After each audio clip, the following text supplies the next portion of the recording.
Guys, কেমন জানি চারপাশটা শুনশান হয়ে গেছে, কোনো সারা শব্দ নাই, বুঝছেন? চারিপাশ একদম নিস্তব্ধ হয়ে গেছে, কেউ কোনো কথা কইতেছে না। কিন্তু ওই উত্তরপাড়া থেকে ঠিকই পোড়া মোবিলের গন্ধ আইতাছে, কেমন জানি গন্ধটা, বুঝছেন?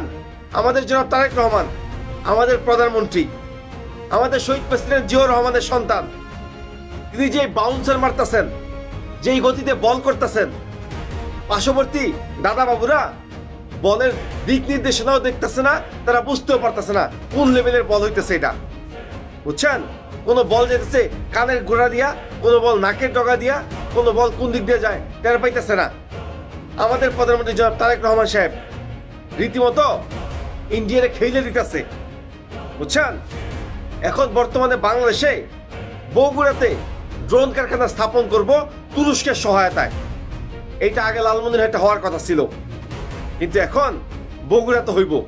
আলহামদুলিল্লাহ, আমরা এগুলাই চাইছিলাম, বগুড়াতে হোক আর লালমনিরহাটে হোক, বাংলাদেশে হইতাছে।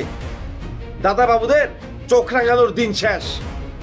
এটা নতুন বাংলাদেশ, এটা নতুন বাংলাদেশ। এই বাংলাদেশে কোনো সন্ত্রাসী সংগঠনের চোখ রাঙানোকে আমরা বাংলাদেশির অন্তত ভয় পাই না। আর ওই পার্শ্ববর্তী ওই গোমূত্র খাওয়া ভারতীয় দালালদের চোখ রাঙানো তো আরো ভয় পাই না আমরা।